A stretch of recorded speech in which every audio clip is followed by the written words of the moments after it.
하나님의 말씀은 요한복음 1장 18절입니다. 본래 하나님을 본 사람이 없으되 아버지 품속에 있는 독생하신 하나님이 나타내셨느니라. 아멘. 하나님은 독생하신 하나님, 바로 예수 그리스도를 통해서 자신의 존재를 계시하셨고 자신의 속성과 성품을 계시하셨습니다. 하나님은 독생하신 하나님, 아버지의 품속에 독생하신 하나님, 바로 예수를 통해서 자신을 계시하셨습니다. 사도 요한은 마태, 마가, 누가와 다르게 창세 전에 삼위 하나님이 있던 그 영원전, 바로 그때 말씀이시고 로고스이신 아버지 품속에 있는 독생하신 하나님에 대해서, 또 그가 어떠한 사역을 하였는지에 대해서 대략적으로 요한복음 1장 1절부터 18절을 통해서 증거하고 있습니다. 요한복음 17장 5절을 통해서 예수께서는 친히 말씀하시기를, 아버지여, 창세 전에 내가 아버지와 함께 가졌던 영화로서 지금도 아버지와 함께 나를 영화롭게 하옵소서, 이렇게 아버지께 간구합니다. 그때 예수께서는 창세 전에 아버지와 함께 가졌던 영화, 이것을 회상하면서 지금도 아버지와 함께 나를 영화롭게 하옵소서 하고 기도합니다. 창세 전, 만물이 지어지기 전에 창세기 1장 1절에 태초는 만물의 시작의 태초를 말합니다. 예수가 아버지와 함께 가졌던 그 영화를 말씀하시면서 그 시점을 창세 전이라고 그렇게 말씀하셨는데, 그것은 창세기 1장 1절에 만물의 시작인 그 태초, 그것을 말하는 것이 아니라 이 세상 만물이 지어지기 전, 바로 영원 전의 시점을 말하는 것입니다. 사도 요한은 마태와 마가와 누가와는 다르게 영원전, 바로 삼위일체 되신 하나님의 그 영원전, 그 태초를 훤히 영감을 통해서 하나님의 계시를 통해서 깨달은 바를 증거하고 있습니다. 그래서 태초에 말씀이 계시니라, 이 말씀이 하나님과 함께 계셨으니 이 말씀은 하나님이라고 증거하고 있습니다. 사도 요한은 그가 하나님이 계시한 바대로 영감으로 성령의 감동으로 깨달은 바를 확실히 알고 증거하는 것입니다. 바로 아버지 품속에서 독생하신 하나님, 바로 예수에 대해서 로고스라고 하고 말씀이라고 이렇게 표현하면서 이 로고스, 이 말씀이 태초에 계셨다는 겁니다. 바로 영원전부터 계셨다는 거예요. 그런데 이 말씀은, 이 로고스는 아버지 품속에 독생하신 하나님, 바로 예수는 하나님과 함께 계셨다는 겁니다. 하나님 아버지와 함께 계셨다는 거예요. 그렇기 때문에 바로 이 말씀은 하나님이시라는 거예요. 영원 전에 계신 존재, 하나님 아버지와 함께 영원 전부터 계신 존재가 피조된 존재가 아닙니다. 바로 그는 하나님이시라는 것을 사도 요한은 증거하고 있어요. 하나님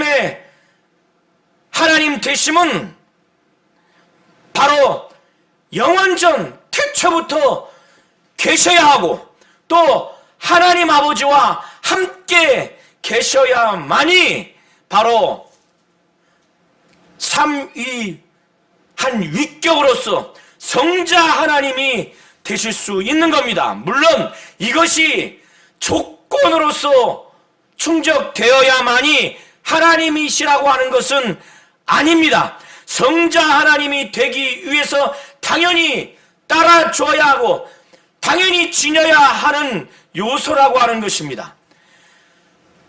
아버지 품속에서 독생하신 하나님 바로 예수는 로고스이시고 말씀이신데 영원전 태초에 그가 계셨고 하나님과 함께 계셨고 이 말씀은 바로 하나님이시라는 거예요. 태초에 그가 하나님 아버지와 함께 계셨고 그는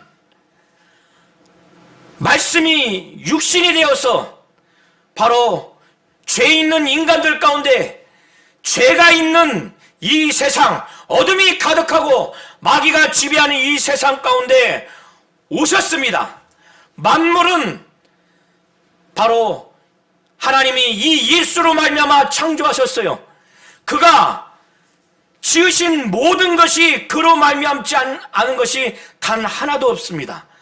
골로새서 1장 16절에 사도 바울은 이것을 증거하고 있는데 기록하기를 만물이 그에게서 창조되되 하늘과 땅에서 보이는 것들과 보이지 않는 것들과 혹은 왕권들이나 주권자들이나 통치자들이나 권세자들이나 만물이 다 그로 말미암고 그를 위해서 창조되었고라고 기록하고 있습니다. 이렇게 다 그로 말미암는 예수로 말미암았다고 기록을 하고 있습니다. 히브리서 1장 2절을 통해서도 히브리서 기자는 기록하기를 이 모든 날 마지막 날에는 아들을 통하여 우리에게 말씀하셨으니 이 아들을 만유의 상속자로 세우시고 또 그로 말미암아 예수로 말미암아 모든 세계를 지으셨느니라라고 증거하고 있습니다.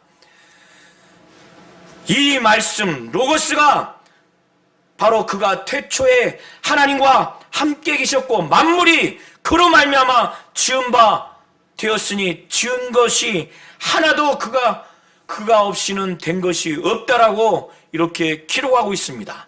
그가 세상에 와서 그를 믿음으로 말미암아 영감으로 말미암아 하나님이 성령으로 계시한 그 믿음으로 깨달은 바로 그 예수를 주목해서 보고 만지고 그의 말씀 사역과 그의 치유 사역을 정말 보고 듣게 된다면 바로 육신을 갖고 온 존재가 아니라 하나님 아버지의 그 독생자의 그 영광을 볼 수 있다는 겁니다. 예수는 육신을 갖고 있는 다른 존재와는 다르게 바로 하나님의 독생자의 영광, 삼위 하나님만이 지니고 있는 그 영광, 바로 예수께서 요한복음 17장 5절을 통해서 아버지께 간구하기를 창세전에 아버지와 내가 함께 가졌던 그 영화, 그 영광을 유일하게 육신을 갖고 오셔서 믿음으로 볼 수 있도록 하신 분이 바로 예수고 그에게 아버지의 독생자의 영광이 그에게 있는 겁니다.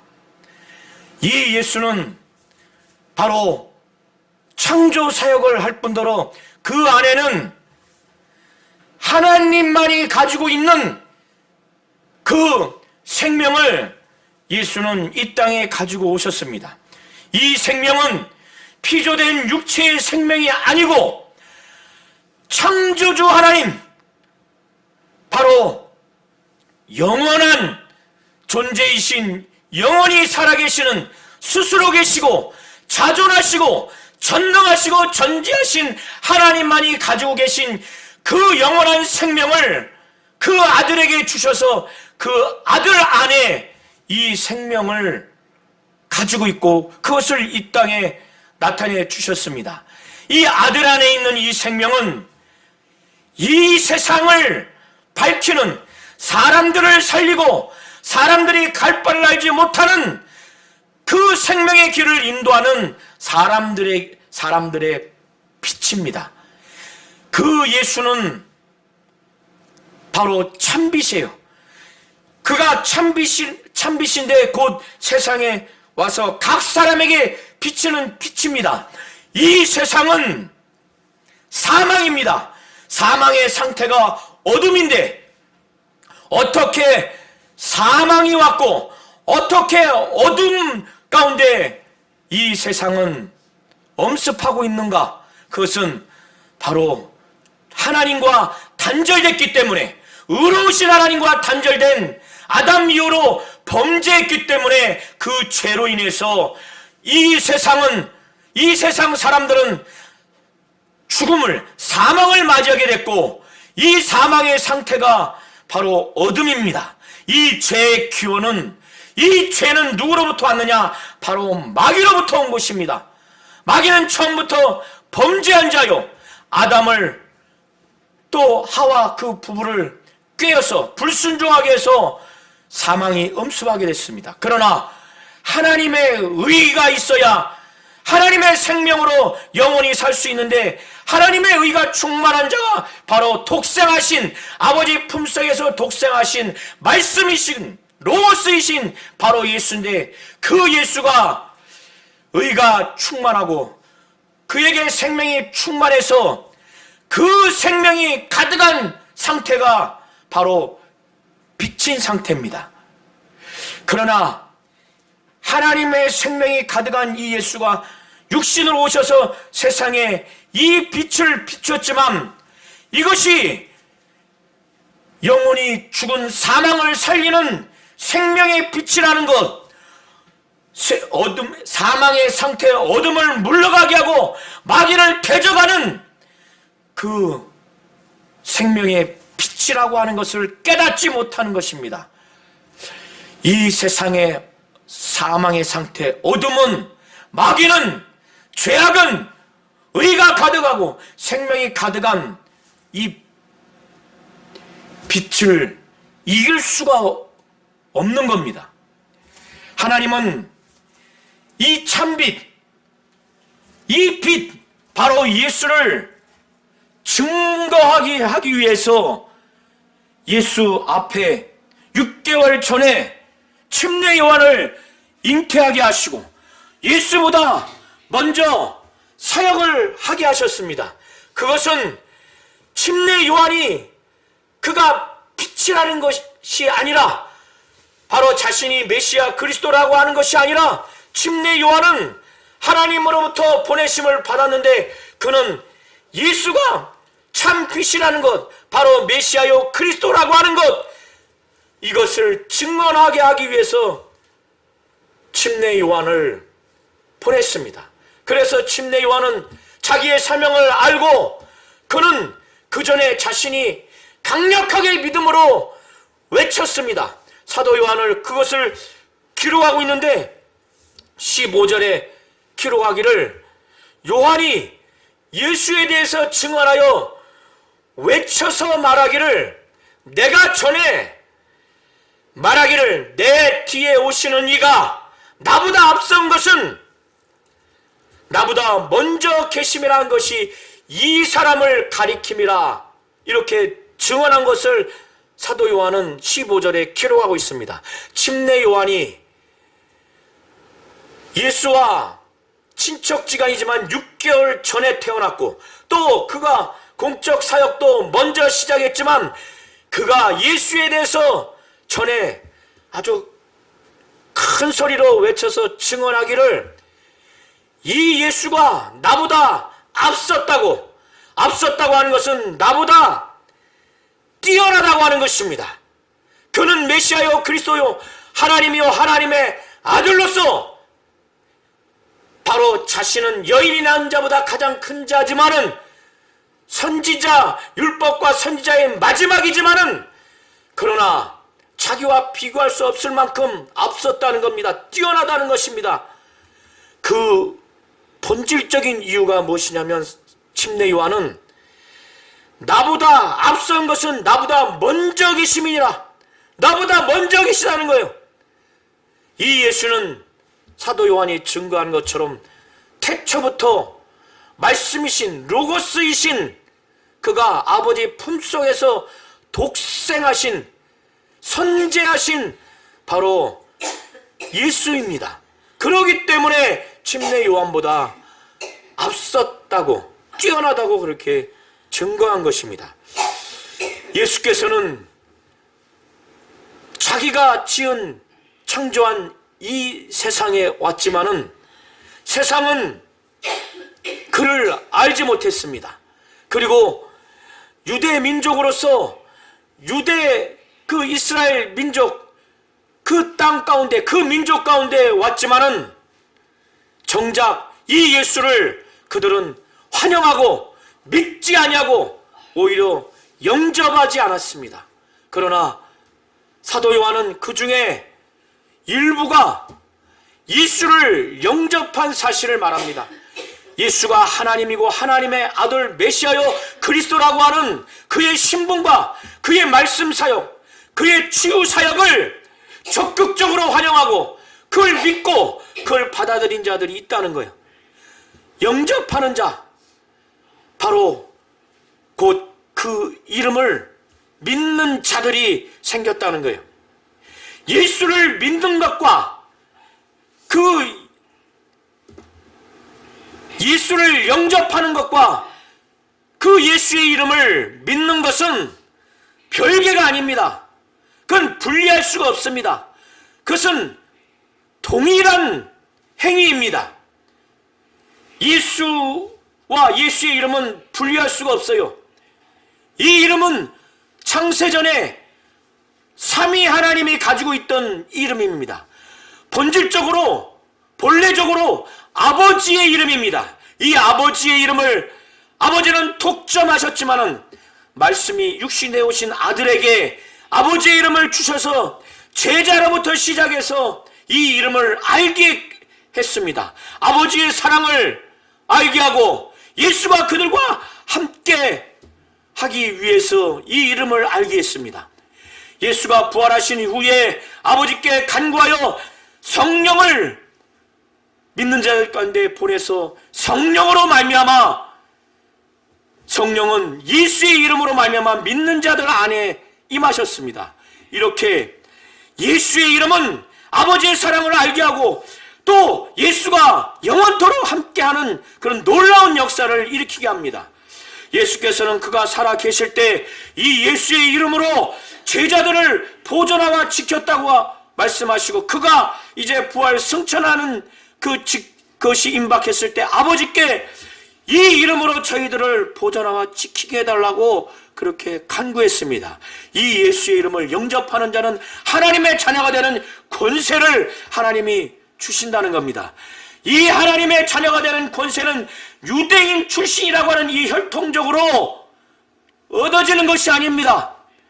또 남녀가 성령으로 이런 육정으로 인해서 얻어지는 권세가 아닙니다. 그리고 사람의 뜻, 부부의 뜻, 특별히 원어의 의미는 남편의 뜻으로 말미암지 아니하고 이 하나님의 자녀가 되는 권세는 오직 하나님께로부터 난 자가 얻을 수 있는 권세, 하나님의 자녀는 오직 하나님께로부터 난 자들이라고 성경은 기록하고 있습니다. 사도 요한이 이 예수를 보니까 다른 사람들은 육신의 성품과 그의 도덕만, 그의 지식과 그의 철학만 느낄 수 있지만 유독 예수를 사도 요한과 그 믿음의 공동체 우리가 그 말씀이 육신이 되어 오신 그분을 보니까 우리 가운데 거하신 그분을 보니까 우리가 그의 영광을 보매 그의 지식과 철학과 도덕성이 아니라 아버지의 독생자의 영광을 볼 수 있다는 거예요. 그것이 보여진다는 겁니다. 그래서 그 영광을 보니 은혜와 진리가 아주 충만한 아버지의 독생자의 영광이라는 겁니다. 예수 안에는 은혜가 충만합니다. 진리가 충만합니다. 그래서 요한은 말하기를 우리가 요한과 그 믿음의 공동체가 다 그의 충만한 데서 받으니 은혜 위에 은혜로라. 그의 충만한 데서 받았다는 거예요. 은혜가 충만한, 또 진리가 충만한 예수, 이 은혜와 진리가 가득한 아버지의 독생자의 영광이 가득한 예수의 말씀 사역과 치유 사역, 그걸 보고 들음으로 인해서 그의 충만한 데서 받고 나니, 받는 과정에서 은혜가 얼마나 충만한지 은혜 위에 은혜로라, 이렇게 사도 요한은 증거하고 있습니다. 골로새서 2장 9절을 통해서 사도 바울은 증거하기를 예수 안에는, 그 안에는 신성의 모든 충만이 육체로 거하시고 라고 증거하고 있습니다. 예수는 아버지의 독생자의 영광이 가득하고, 그 영광이 가득한 그 영광은 은혜와 진리가 충만한 가득한 아버지의 독생자의 영광입니다. 이런 분의 말씀 사역과 치유 사역을 보고 들음으로 인해서 은혜 위에 은혜를 받는다는 겁니다. 17절 이하를 통해서 사도 요한은 증거하기를 율법은 모세로 말미암아 온 것이요 은혜와 진리는 예수 그리스도로 말미암아 온 것이라고 이렇게 증거하고 있습니다. 율법은 모세로 말미암아 왔습니다. 그러나 은혜와 진리는 예수로 말미암아 왔어요. 은혜와 진리가 예수로 말미암아 왔기 때문에 하나님이 율법을 통해서도 과거에 은혜를 주셨지만 더 본질적으로 은혜와 진리를 통해서 하나님은 정말 넘치는 충만한 은혜를 주셨습니다. 그런데 이 은혜와 진리를 말씀 사역과 치유 사역을 통해서 보고 들음으로 은혜 받고 진리를 알므로 말미암아 어떤 것을 아느냐? 살아계신 하나님, 눈에 보이지 않는 하나님을 볼 수 있는 놀라운 그 은혜를 받은 겁니다. 본래 하나님을 본 사람은 없습니다. 그러나 볼 수 없는 하나님을 아버지 품속에서 독생하신 하나님, 품속에서 독생하신 하나님, 가장 가까운 하나님이 눈에 볼 수 없는 하나님을 은혜와 진리를 통해서 하나님 아버지를 나타내셨다는 것을 17절 18절을 통해서 증거하고 있습니다. 하나님은 독생하신 하나님, 바로 예수 그리스도, 아버지 품속에서 독생하신 하나님, 아버지와 가장 가깝다고 하는 독생하신 품속에 독생하신 하나님을 통해서 눈에 볼 수 없는 하나님을 계시하셨습니다. 이것이 바로 말씀이 육신이 되어 오신, 바로 성육신 하신 성탄의 의미가 바로 여기에 있는 겁니다. 본래 하나님은 눈으로 볼 수 없습니다. 그러나 가장 하나님과 가까이 그 품속에서 독생하신 하나님이 은혜와 진리를 통해서 눈에 볼 수 없는 하나님을 나타내신 것입니다.